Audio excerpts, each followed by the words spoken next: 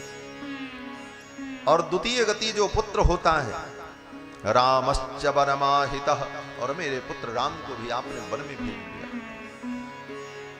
ज्ञाति बांधव को, अपने परिजनों को मैं पहले ही छोड़कर आपके चरणों में आई थी, अब तो मैं कहीं जाने लायक भी नहीं। न वनम गंतुमिच्छामि सर्वथा हता त्वया, और मैं वन में भी नहीं जा सकती अपने पुत्र राम के पास। हा सर्वथा हता, आपने तो मेरा जीवन ही समाप्त कर दिया। महारानी कौशल्या कहती हैं, महाराज आपने पूरे राष्ट्र की हत्या की। महारानी कौशल्या कहती हैं, हतम त्वया राष्ट्रमिदं सराज्यम, इस संपूर्ण राज्य की आपने हत्या की है राम को वन में भेजकर। हतास्म सर्वा सह मंत्रिभिश्च, और संपूर्ण राज कर्मचारियों को, मंत्रियों को, पूरे राज परिवार को आपने मार डाला अपनी पत्नी केकई के कहने पर। हता सपुत्रास्मि हताश्च भौमाः सुतश्च भार्या च तव प्रहिष्टौ, अपने पुत्र भरत और अपनी पत्नी केकई की प्रसन्नता के लिए आपने सारे राष्ट्र को दुख के गर्त में डाल दिया। महारानी केकई ने अत्यंत करुण वचन कहे और महाराज सुन रहे थे, रो पड़े। महाराज जब रोने लगे, महाराज दशरथ ने कहा, महारानी कौशल्या आप भी मुझे दोषी समझती हो, मेरा क्या दोष है? जब महाराज दशरथ भी विलाप करने लगे तो महारानी कौशल्या ने दशरथ जी के हाथ को पकड़ लिया और कहा, महाराज मैं जानती हूं, जानामि धर्मम धर्मज्ञ, हे महाराज मैं धर्म को जानती हूं और ये भी जानती हूं कि आप धर्मज्ञ हैं। त्वाम जाने सत्यवादिनम, मैं ये भी जानती हूं कि आप सत्यवादी हैं। आप सत्य की रक्षा के लिए, धर्म की रक्षा के लिए इस दुख को सहन कर रहे हैं। अगर मैंने आपको कुछ कटुवचन कहा तो पुत्र शोकार्तया तत्तु मया किमपि भाषितम, पुत्र शोक के कारण मेरे मुख से कोई कठोर वचन निकल गया हो तो हे महाराज मुझे क्षमा करना। ये शोक व्यक्ति के धैर्य को समाप्त कर देता है। महारानी कौशल्या कहती हैं, शोको नाशयते धैर्यम, व्यक्ति के जीवन में शोक आता है तो उसका धैर्य छूट जाता है। शोको नाशयते धैर्यम शोको नाशयते सुखम, शोक व्यक्ति के सुख का नाश कर देता है। शोको नाशयते सर्वम, शोक व्यक्ति के सब कुछ का नाश कर देता है। नास्ति शोक समो रिपुः, महारानी कौशल्या कहती हैं, शोक के समान दुनिया में कोई शत्रु नहीं। शोक बड़े बड़े धैर्यवान को भी विचलित कर देता है। इसलिए मैंने अगर कुछ कहा तो आप मुझे क्षमा करना। आधी रात बीत गई। आधी रात तक यही वार्ता चलती रही महारानी कौशल्या और महाराज दशरथ की। अर्धरात्रि में अचानक दशरथ जी को दिखना बंद हो गया, आंख की ज्योति चली गई। महारानी कौशल्या को टटोलने लगे, महारानी तुम कहां हो, मुझे दिखना बंद हो गया। किसी प्रकार टटोल कर महारानी कौशल्या को जब पकड़ा, महारानी कौशल्या ने कहा क्या हुआ? महाराज दशरथ ने कहा, मेरे कर्मों के परिणाम का भोग आ चुका। किए हुए कर्म का भोग सबको भोगना पड़ता है। महाराज कहते हैं कि यदा चरति कल्याणी शुभम वा यदि वा शुभम तदेव लभते भद्रे कर्ता कर्मजमात्मनः। व्यक्ति जो भी शुभ अशुभ कर्म करता है, समय आने पर उसके वो शुभ और अशुभ कर्म उसको फल देने के लिए आ जाते हैं। किस प्रकार से? जैसे सैकड़ों गाय बंधी हो और आप बछड़े को छोड़ दो तो बछड़ा सभी गायों को छोड़ते हुए, उनको न देखते हुए वो दौड़ते हुए अपनी मां के पास ही जाता, किसी दूसरी गाय के पास नहीं जाता। क्यों? बोले उसी से वो उत्पन्न हुआ है। उसी प्रकार हमारे द्वारा उत्पन्न जो पाप पुण्य कर्म होता है, हम किसी योनि में चले जाएं, लाख योनि में चले जाएं, 100,000 योनि बीत जाए, समय आने पर वो कर्म फल देने के लिए आ जाता है। अवश्यमेव भोक्तव्यम कृतम कर्म शुभाशुभम, ना भुक्तम क्षीयते कर्म जन्म कोटिशतैरपि। करोड़ों जन्म बीत जाए फिर भी कर्म का भोग जीव को भोगना ही पड़ता है। ये सामान्य सिद्धांत है।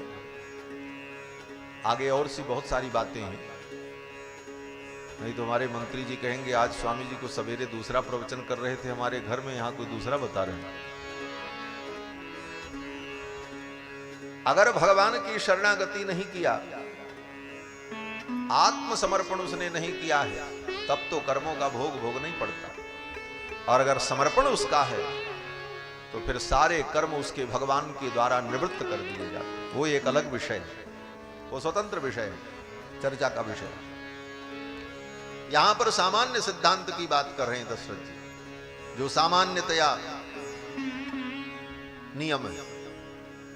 सामान्य नियम यही है कि काहु न को सुख दुख कर दाता, निज कृत कर्म भोग सब दाता। ये सामान्य सिद्धांत है। कर्म का भोग सबको भोगना पड़ेगा, और उन कर्मों में से जितना भोगने के लिए जीवन मिला है प्रारब्ध, बोले वो तो भोगना भी पड़ेगा। चाहे आप सन्यासी हो जाओ, चाहे शरणागत हो जाओ, उतना तो सबको भोगना, प्रारब्ध सबको भोगना पड़ता है। दशरथ जी कहते हैं, यदा चरति कल्याणी शुभम वा यदि वा शुभम, तदैव लभते भद्रे कर्ता कर्मजमात्मनः।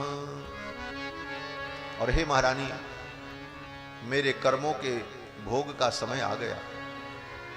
महारानी कौशल्या ने कहा, कौन सा कर्म भोग? महाराज ने कहा कि जब मैं युवावस्था में था, एक दिन मैं शिकार करने गया और मृगया के प्रसंग में मैंने शब्द वेधी बाण चलाए, और वो बाण जाकर के एक ऋषि कुमार को लग गया। और ऋषि कुमार को जब वो बाण लगा, मैंने जाकर के देखा तो ऋषि कुमार तड़प रहा था। जो ही मैंने बाण उसके शरीर से बाहर खींचा, उसकी मृत्यु हो गई। उन ऋषि कुमार के माता पिता जो थे, अंधे माता पिता, उन्होंने मुझे शाप दे दिया। उन्होंने कहा, राजन आप बहुत बड़े शिकारी हो। दुनिया में मैंने शिकारी तो देखा